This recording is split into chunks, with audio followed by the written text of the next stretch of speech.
Now, in the latest tariff tussle between the U.S. and Canada, U.S. President Donald Trump has defended his decision to suspend negotiations with Ottawa. Now, standing by his decision, Trump has taken his trade against Canada, accusing the neighboring country of trying to illegally influence a critical case in the U.S. Supreme Court pertaining to the legitimacy of global reciprocal tariffs. In a Truth Social post, Trump said, and I'm quoting, "Canada cheated and got caught.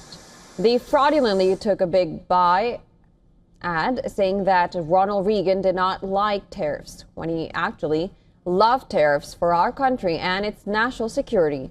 Canada is trying to illegally influence the United States Supreme Court in one of the most important rulings in the history of our country.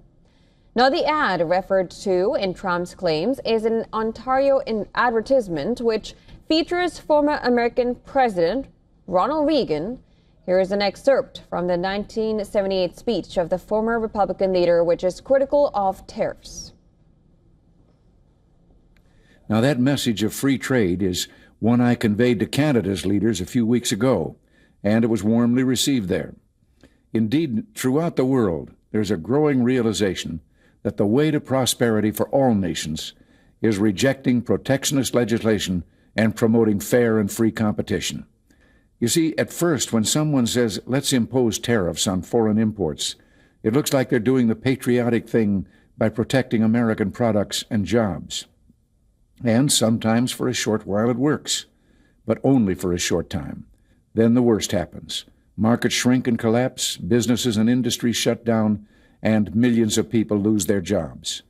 The memory of all this occurring back in the 30s made me determined when I came to Washington to spare the American people the protectionist legislation that destroys prosperity. Now, this speech from decades past promotes free and fair trade among countries and denounces a protectionist approach, which is the opposite of what incumbent U.S. president is advocating for, the America First approach. The television ad, funded by the Ontario government, had aimed to sow doubt among Republican voters using one of the party's most iconic voices. The ad was set to run until the end of January next year and cost about 75 million Canadian dollars. Ontario Premier Doug Ford has now said he will pause the advertisement. Ford said he made the decision after speaking to Prime Minister Mark Carney on Friday, adding that the TV spot will be paused on Monday so that trade talks can resume.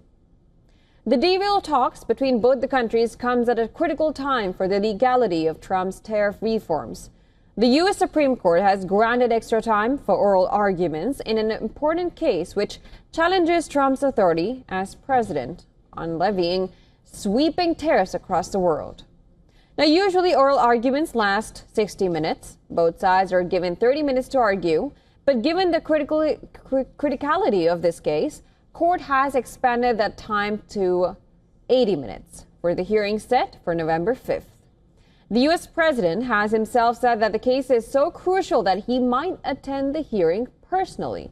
The case hinges on two questions. Question one, if the International Emergency Economic Powers Act authorizes Trump to levy the tariffs.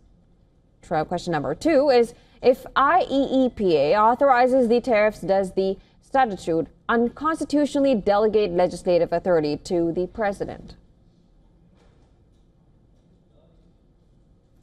Now, the future of tariffs and diplomatic relations now hinges on court's decision in this pivotal case. Will it change the face of global trade, diplomacy, and economy? Or will its verdict put a halt on Trump's tariff war and trigger a domestic crisis by averting a global one?